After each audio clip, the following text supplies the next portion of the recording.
Welcome to VLGA Connect. My name is Catherine Arndt and I'm the Chief of the VLGA Connect studio. I hope you enjoy today's Connect episode brought to you by the VLGA, the national broadcaster on all things local government.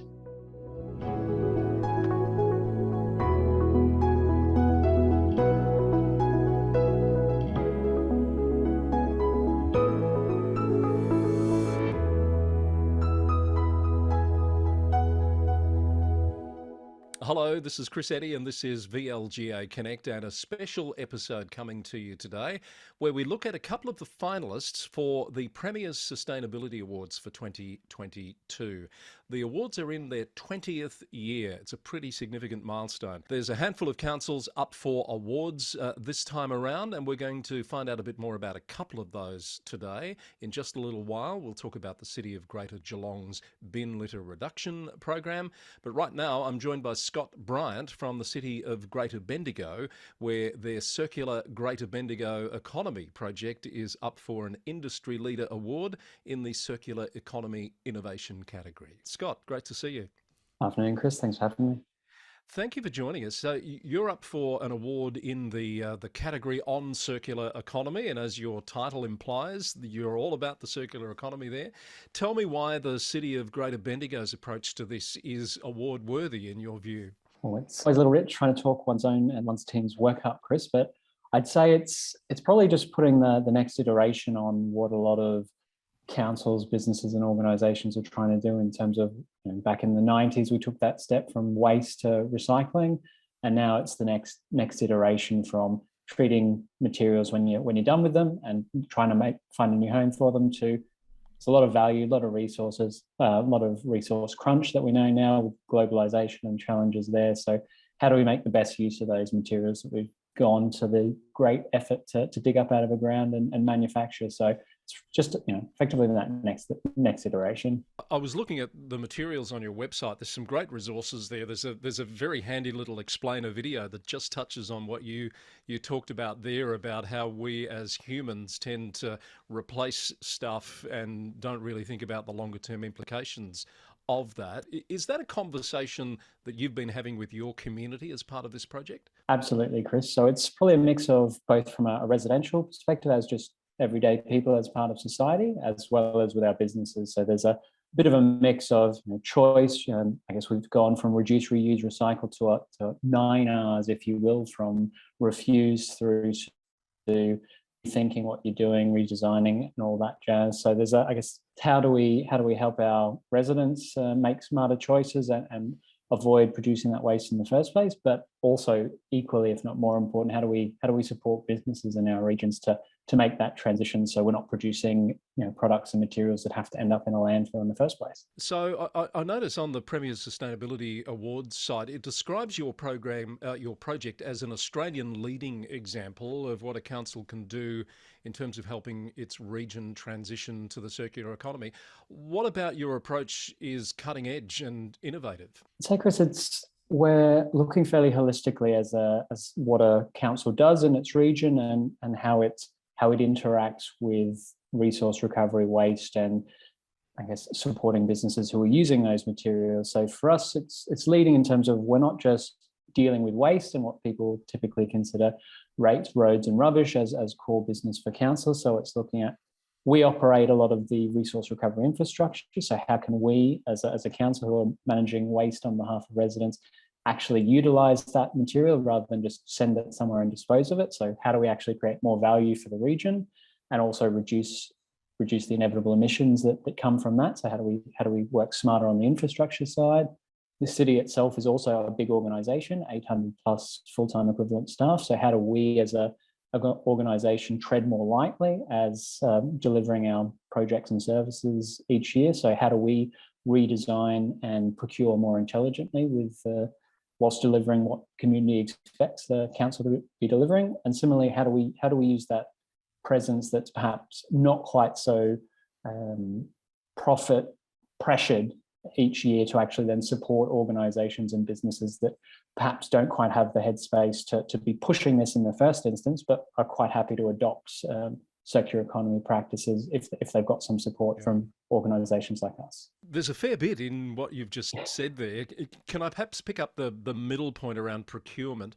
What does that look like in a best practice way for councils? What sort of concrete things have you done to change the dynamic there? I guess, pardon the pun, but concrete is probably a good example in terms of how do we get, I guess, non-primary materials, or what we call non-virgin materials. So some materials that you've dug out of the ground and are finite. How do we displace those materials with recycled materials?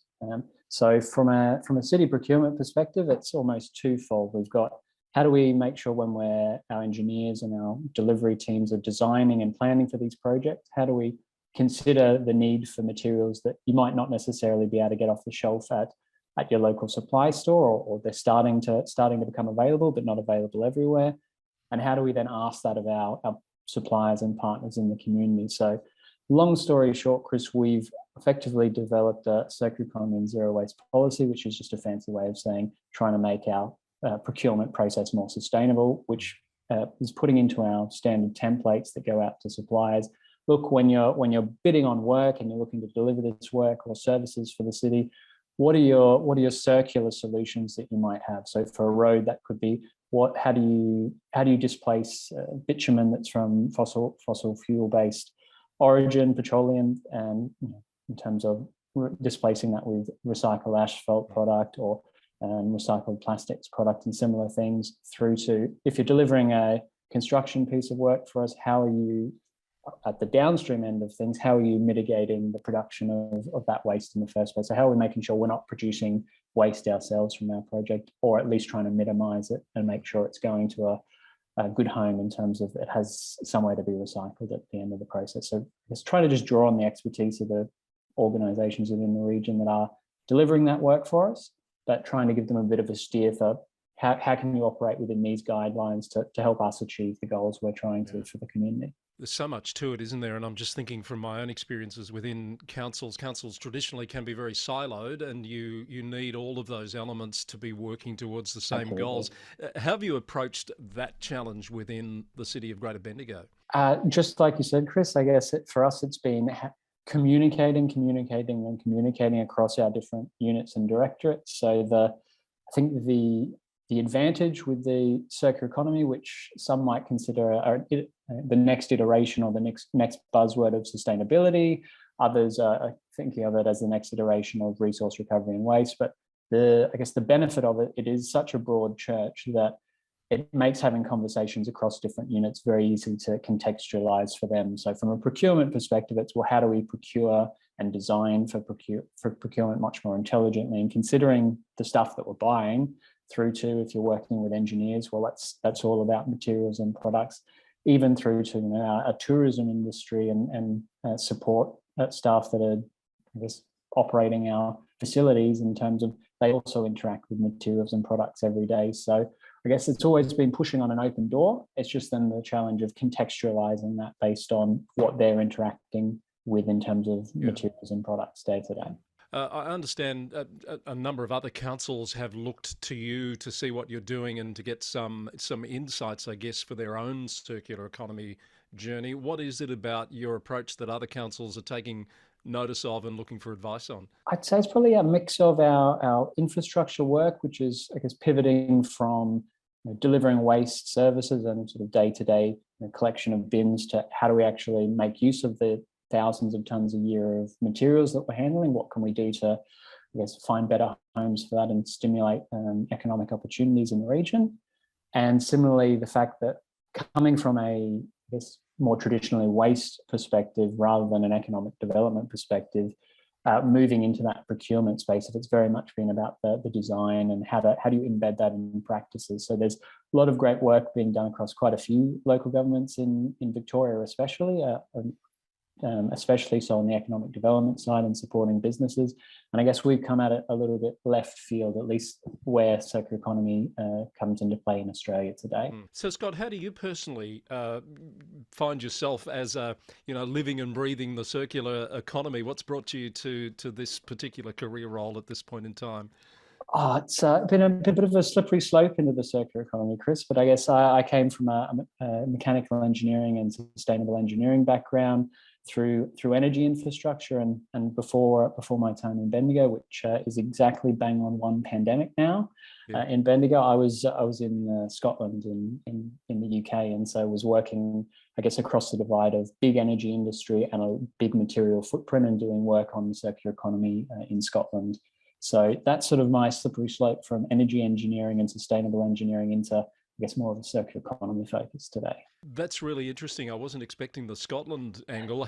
How do we stack up in your experience with what's happening in other parts of the world like Scotland? I would say we've got a bit of catching up to do. I mean, I think that's a bit of an old trope that a lot of people in the sustainability field in Australia sort of find themselves wheeling out. I think we've got massive potential just in terms of the resources and expertise that we do have in Australia. It's probably just a matter now of really, I guess, lighting a fire under us and getting that momentum going, because I think it's been a sort of a decade of treading water in some spaces with some great wins, but we haven't quite been able to, I guess, couple together and really unleash that potential. So I think it'd be a short order to make that jump and catch up with how, I guess, slightly more progressive countries are going elsewhere on the circular economy. And that raises the point about how you measure your progress and your success. When do you ever get to a point with an issue like this where you feel like you've achieved what you set out to do, or do you ever get to that point?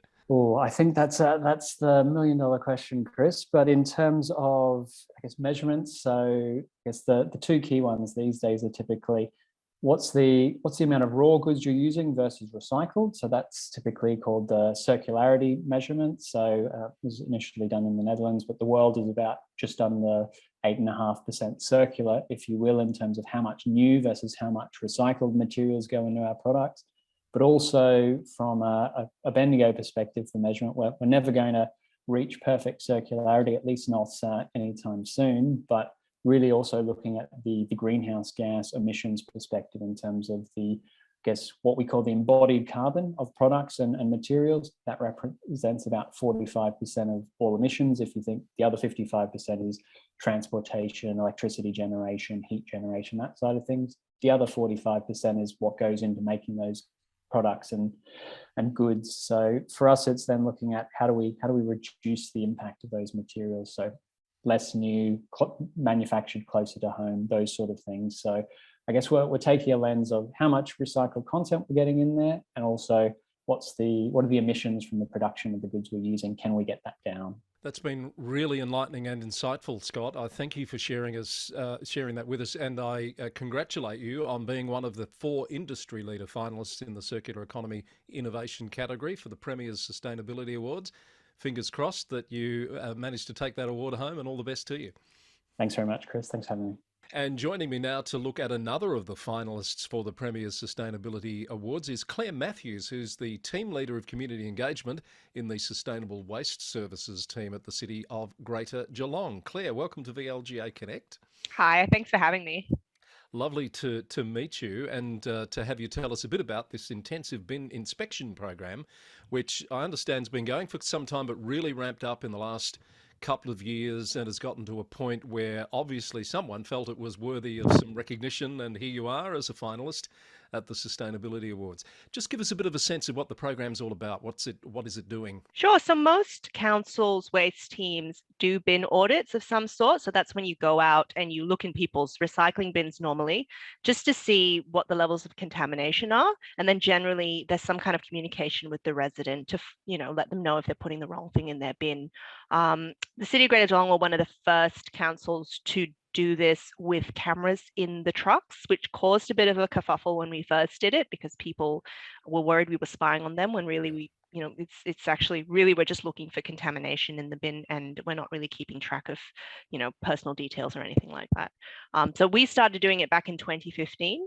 But in 2020 to 21, there was an opportunity to apply for special funding from the Victorian government to expand the program. So instead of just having one team that maybe went out a couple times a year, we had 5 teams that hit all of Greater Geelong over a period of about 8 months. Right. And it was really good because it enabled us to touch base with virtually every household in the Greater Geelong area and really drive down contamination during the pandemic, which was very challenging. I was going to make that point that timing would coincide with really the onset of the pandemic. So, was that a help or a hindrance to people's acceptance, I guess, of the program that you were rolling out?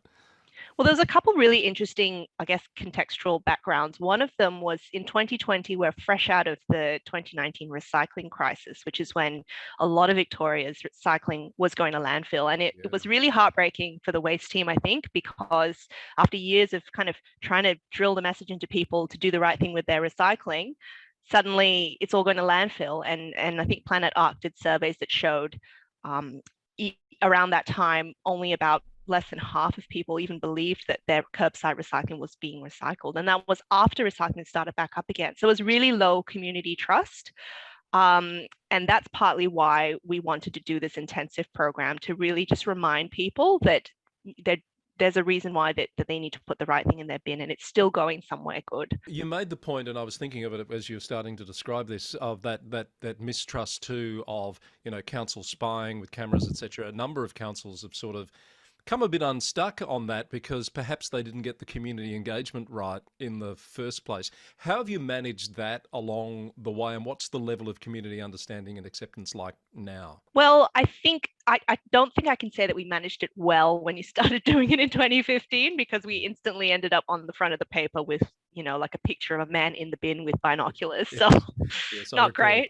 Yeah. So I think the thing that won people over was actually seeing our team out in the street. So Dave O'Meara and Peter Price are our full-time bin inspectors, and they're really great. They love their role. They do such a great job. And a big part of that is not so much inspecting the bins, but actually talking to people, and for many people, I think the reason why this program is so important, Dave and Pete are the only point of contact that people will have with council. Unless something goes wrong, they don't talk to us, and they may not be reading about us in the newspaper, but they see someone come along, in a truck looking at their bins. Often they get really good conversations with residents who need help with repairing a bin or have another question for council that they can direct them to. And I think it was really those months of just being out there, being seen, being a point of contact, being friendly, that won people over. And we don't get any fuss now. In fact, residents were quite happy to see them. Just like the garbage truck drivers, little boys or little girls will be like looking for them to come to wave at them from the window. It's really an important part of our community education, which is why it's been moved into the engagement team. Isn't it always the way when you put a face to something, people can associate with the people that are doing it, and they realise they're just people doing their job. They're not robots. It's not Big Brother, etc. I wonder about this. What makes it worthy of recognition? Is it the sheer scale, the number of bins that have been looked at, or is it the outcomes that have come from this? And part two of that is how do you measure that? I think it is the scale. Like I said, the City of Greater Geelong is already one of the biggest municipalities in Australia. And during that period, we managed to touch base with every household in the municipality. So it was close to 300,000 bins that were inspected. We have sheets of the common contaminants, and they're marked down, and households were visited anywhere between 4 and 8 times. And we could compare how the contamination was tracking at each of those times. It was also the interventions that we tested. So we did stickering, which is very common. It's common for councils to leave kind of a sticker or a tag on the bin to say, this is what was in there that was wrong. But then through talking to people, we had other interventions, like, it sounds really simple, but talking to elderly residents in particular, we had a lot of problems with people putting full plastic bags of recycling in their recycle bin, which just goes straight to the landfill at sorting stations, because you don't have time to open up a bag and search through it for recyclables. And when Dave and Pete asked residents why they were doing it, they just said, I don't have any way to carry my recycling to the bin.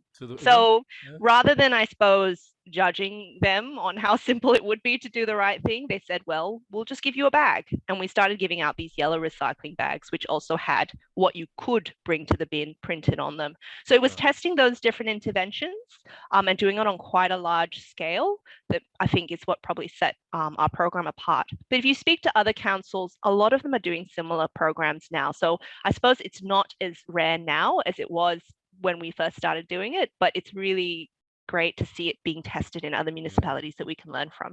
Well, that's really good to know. That was going to be one of my questions, but if anything, it's the leadership that's been demonstrated here and being the first to go down some of these paths that is worthy of recognition. Where does this go to next, do you think? Do you have sort of plans for a further phase of this, given that, you know, the whole waste and recycling space is undergoing some pretty significant change, isn't it? Yes, definitely. And we have really ambitious targets at the City of Greater Geelong in terms of diversion from landfill. We've got a 75% diversion from landfill target, and council recently put in a 100% diversion from landfill target by 2030. So we've got big aims to work towards. So this is a really important part of that. I need to give full credit to Darby Monroe, who designed the program and started it. But in terms of the future direction of it, we are talking to Behaviour Works at Monash University about ways to improve the data that we have. And we're also looking into hiring an additional team so that we can expand and do more of our garden waste as well. So the City of Greater Geelong is one of the few municipalities that are lucky enough to be able to process our garden waste locally, and it's controlled by the council, which means we get a really, really high quality of product.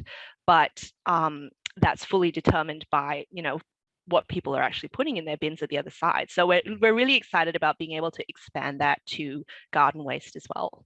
You make a good point, because some councils are challenged by the lack of a market or being able to actually process the material that they collect, which feeds into that community lack of buy-in, I guess, if they feel their efforts are being wasted. Oh yes, yeah. It's totally. It just comes back to that community trust. People are not going to bother to do the right thing if they don't think it's bearing any fruit.